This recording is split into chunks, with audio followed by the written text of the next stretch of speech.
Welcome to GameBabble. I'm your host, Jell. Speed Racer the movie.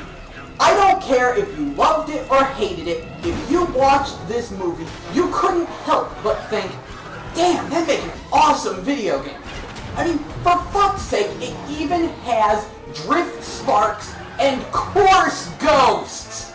It has freaking course ghosts in the movie. So yeah, immediately after watching that movie, I marched my ass out of the theater and walked over to the GameStop in the same mall. But it's there that I encountered something a little disconcerting. Ends up, Speed Racer the movie, the game, was only available on DS and Wii. Not even on PS2 at the time. It was only available on the two systems most infamous for having next to no quality control and tons of shovelware. It was a licensed game based on a movie most people didn't care about. Oh, this did not bode well. But they looked pretty good from the screenshots on the back, so I picked it up. I picked it up 3 times. Needless to say, something went right. So let's talk about Speed Racer, the movie, the game. Now, first of all, what all these things have in common is that they're racers, as you probably could have guessed. They also all take place 1 year after the movie, though that's only mentioned on DS and PS2. This isn't really important because there's no plot. They're just pure and simple racers. And if you're a fan of the Speed Racer TV series, and you're wondering where the heck all the buzzsaws and robotic birds are, they're not in here because these are legal WRL races. Just trust me, it makes sense if you've seen the movie. Now then, on to Speed Racer the movie, the game on Wii. The Wii release of Speed Racer the movie, the game was actually made to be Wii wheel compatible, though to be played with the Wiimote on its own. At first glance, it seems just like any other racing game, except with ridiculously colorful graphics that perfectly replicate the look and feel of the movie. However, as you start playing, you'll start to notice the one big trick up its sleeve: car food.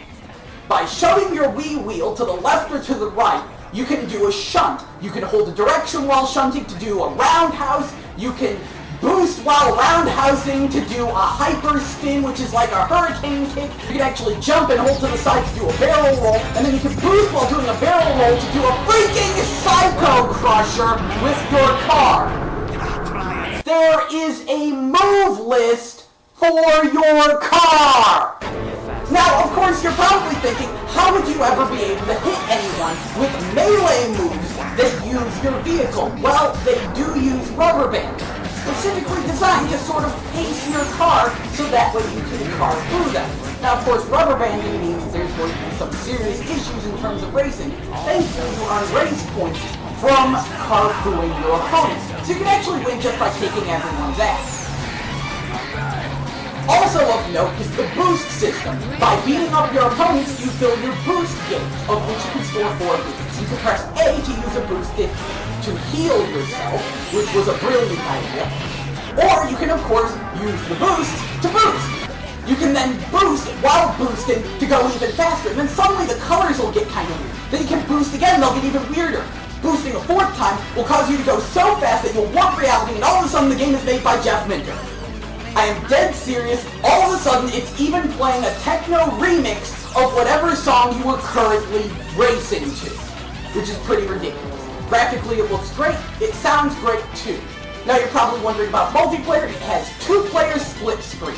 Believe it or not, though, 2-player split screen does not reduce the number of cars you're racing against. It does not harm the frame rate, either.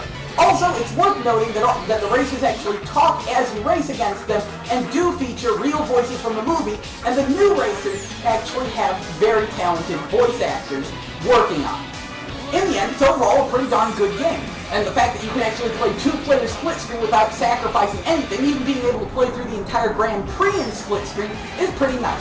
So what's wrong with it? Well, for starters, the rubber banding's a little bit questionable. Sometimes it can be hard to turn your car around, but the biggest problem is just a general lack of content. There aren't really very many courses you can race on, and as such, it gets kinda old pretty darn fast. There also aren't really very many modes either, so it's generally lacking in content, and at its original price of 40 bucks, it was pretty questionable of a purchase just because of this. But otherwise, it's actually a competent and fun racer. I give it a 3.6 out of 5. Now, Speed Racer on DS is an entirely different beast.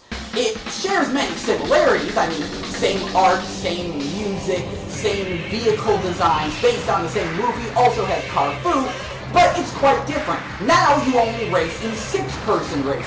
Carfu is toned down to nothing more than spinning out and doing these bizarre button clash speed line things, and instead it's replaced with a trick system, allowing you to perform tricks to fill your boost gauge. Here you can actually turn your boosts on and off by holding and releasing the R button, meaning that you can actually conserve your boost and use it whenever you feel like. This is definitely a nice change, and it's much more of a real racer rather than a beat-em-up on wheels like its Wii counterpart. What's also amazing is the graphics. I can assure you right now this emulator footage I'm using does not do it justice. It actually has far crisper graphics, having a much higher resolution than most 3D things on DS. The 3D itself looks exceptional, it moves along at a beautifully smooth frame rate, and is nice and fast. Also surprising is the fact that it actually has more content than its Wii counterpart, having more courses, 3 different car variations per character, and different modes you can race in too, like a battle mode and a stunt mode. So, in the end, the DS release is actually a more competent, full-bodied racing game. In turn, really, I can't think of anything negative to say about it. If you're desperate for a high-speed, futuristic, F-Zero-like racer on the DS, I highly recommend Speed Racer DS, as it'll definitely tide you over until Nintendo actually announces F-Zero DS. They actually did a good job on this one. 4 out of 5. The only reason it's not getting a 5 out of 5 is because it's definitely beatable. It's not like the best futuristic racer ever made.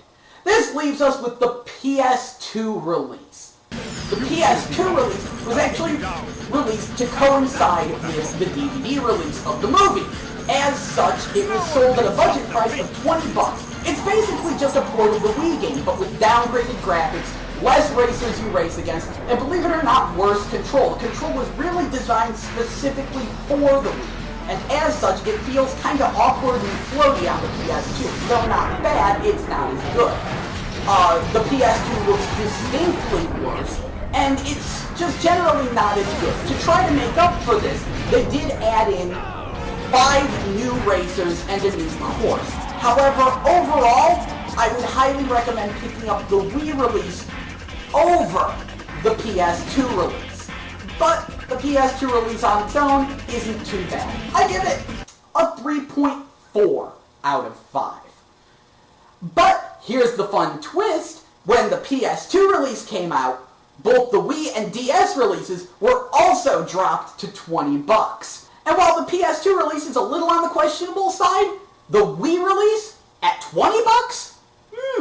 Worth looking into. And the DS one, dude, that was worth buying at 30 bucks. It's best F-Zero-like racer on the DS at the moment. So, let's recap. Speed Racer on PS2, 3.4. Nice but not as good as the Wii release, which gets a 3.6. And Speed Racer on DS walks away with the highest score with a 4 out of 5, actually being a really good racer for the DS with a decent amount of content, great graphics, and a good sense of speed. And you want to know what the craziest thing is? Speed Racer on Wii and DS is actually a graphical showpiece for both consoles. Weird. I would have never expected that. And I'm sure you didn't too. So there you go. Speed Racer, the movie, the game, is actually good. Who knew? And you know what? Give the movie a rent. You might be surprised by it too. Anyway, this is Gel, and you've been GameBabble. See ya.